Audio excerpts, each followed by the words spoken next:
శివాయ.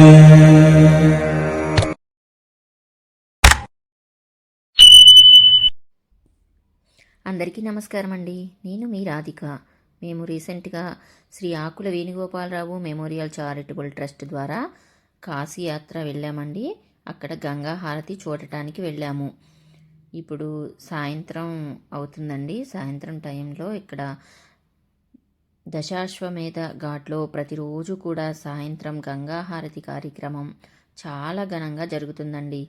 ఆ సమయంలో కొన్ని వేల మంది భక్తులు ఈ హారతి కార్యక్రమాన్ని చూడటానికి వస్తారు.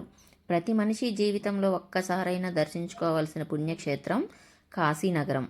సాక్షాత్తు ఆ పరమశివుడు కొలువై ఉన్నటువంటి మహాపుణ్యక్షేత్రం కాశీ. ఇక్కడ దశాశ్వమేధ ఘాట్కి మేము ఇలా నడుచుకుంటూ వచ్చామండి. సాయంత్రం టైంలో మిగతా ఘాట్లన్నీ చూసుకుంటూ వెళ్ళి చివరిగా దశాశ్వమేధ ఘాట్కి వెళ్ళాము. గంగా హారతి కార్యక్రమం ఈ దశాశ్వమేధ ఘాట్లోనే జరుగుతుంది. దశాశ్వమేధ ఘాట్లో 10 అశ్వమేధ యాగాలు జరిగినట్లు పురాణాలు చెబుతున్నాయి. అందుకే ఈ ఘాట్లో స్నానం ఆచరిస్తే సకల పాపాలు నశిస్తాయని నమ్మకమండి.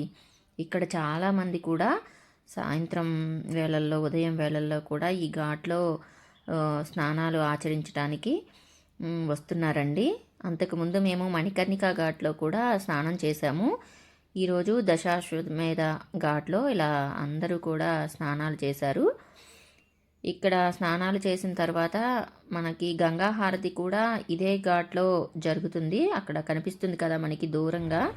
లైటింగ్ అంతా చాలా బాగుందండి. పడవలు అన్నీ కూడా చక్కగా బోట్స్ అన్నీ లైట్స్ తోటి డెకరేట్ చేశారు. ఇక్కడ స్నానం అవ్వగానే మేము చక్కగా నడుచుకుంటూ ఇక్కడ హారతి చూడటానికి వెళ్ళామండి. ఇక్కడ వ్యూ చూస్తున్నారు కదా, చాలా చాలా బాగుంది. ఇక్కడ బోట్స్ అన్నీ కూడా లైన్లో పెట్టి ఉన్నాయండి. హారతి కార్యక్రమం చూడటానికి బోట్స్లో కూర్చొని అందరూ చక్కగా హారతి చూస్తున్నారు కదా. జనం మాత్రం ఫుల్గా ఉన్నారు. హారతి టైం కదా, కొన్ని వేల మంది ఇక్కడికి ఈ హారతి టైంలో వస్తూ ఉంటారండి. అంగో చూడండి గంగా హారతి. జీవితంలో ప్రతి మనిషి కూడా తప్పకుండా దర్శించుకోవాల్సింది ఈ కాశీ మహానగరం అండి. అందులో ముఖ్యంగా కాశీలో గంగా స్నానం, గంగా హారతి తప్పకుండా చూడాలి. చూడండి ఎంత అద్భుతంగా ఉందో, చాలా చాలా బాగుంది. ప్రపంచంలో అతి ప్రాచీనమైన నగరం కాశీ నగరం. ఈ నగరాన్ని దేవతలు కూడా ఆశ్రయించారట.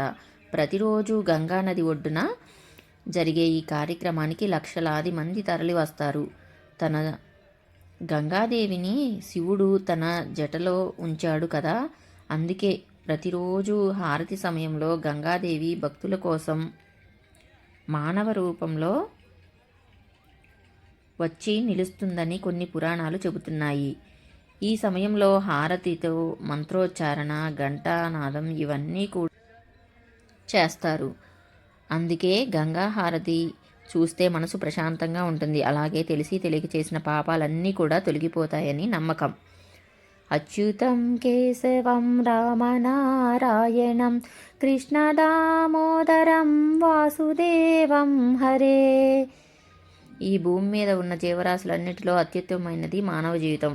అటువంటి మానవ జీవితానికి సార్థకం చేసుకోవాలంటే తప్పకుండా ప్రతి మనిషి ఒకసారి కాశీ ఈ నగరాన్ని దర్శనం చేసుకొని గంగలో స్నానం చేసి తప్పకుండా గంగా హారతి చూడాలి. ఈ వీడియో మీకు నచ్చితే తప్పకుండా లైక్ చేయండి, షేర్ చేయండి. ఫ్రీ టైం రాధిక యూట్యూబ్ ఛానల్ని సబ్స్క్రైబ్ చేయండి. చూస్తున్నారు కదండి గంగా హారతి ఎంత అద్భుతంగా ఉందో. చూడటానికైతే 2 కళ్ళు సరిపోవండి. చాలా చాలా అద్భుతంగా ఉంది. చూస్తున్న కొద్దీ చూడాలనిపిస్తుంది. మేమైతే ఇక్కడ హారతి కార్యక్రమం చివరి వరకు ఉన్నామండి. లాస్ట్ వరకు చూసి ఇంకా తరువాత జనం అయితే మాత్రం చాలా చాలా ఎక్కువ మంది ఉన్నారండి. అంత జనంలో మళ్ళీ వెళ్ళడానికి కూడా కష్టమైపోతుందని మేము కొంచెం ముందుగానే బయలుదేరాము. హారతి మాత్రం చాలా అద్భుతమైన కార్యక్రమం అండి. ఈ కార్యక్రమాన్ని ఎంత చూసినా చూడాలనిపిస్తుంది. చూస్తున్నారు కదా ఎంత జనం అంటే. ఇది ఇంకా నేను హారతి కార్యక్రమానికి ఒకవైపు ఉన్న జనాన్నే మనం చూస్తున్నాం.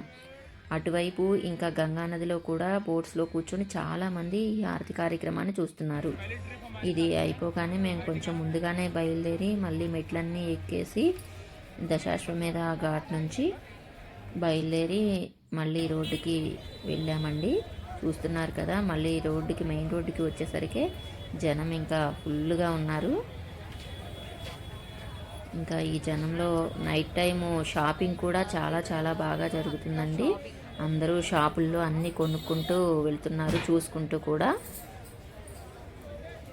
ఇంకా ఈ జనంలో నుంచి నైట్ భోజనం టైం అయిపోయింది కదా, మేము ఇక్కడ నుంచి హారతి కార్యక్రమం చూసుకొని బయలుదేరి అన్నపూర్ణాదేవి సత్రం వైపు వెళ్ళామండి. ఇక్కడ ఈ సందుల్లో నుంచి ఆ అన్నపూర్ణాదేవి సత్రంకి వెళ్ళాలి. అక్కడ కాశీ వెళ్ళిన ప్రతి ఒక్కరు కూడా తప్పకుండా అక్కడ ఒకసారి భోజనం చేయాలండి. చూస్తున్నారు కదా, గాజులు అన్ని షాపింగ్స్ చాలా చాలా బాగున్నాయి.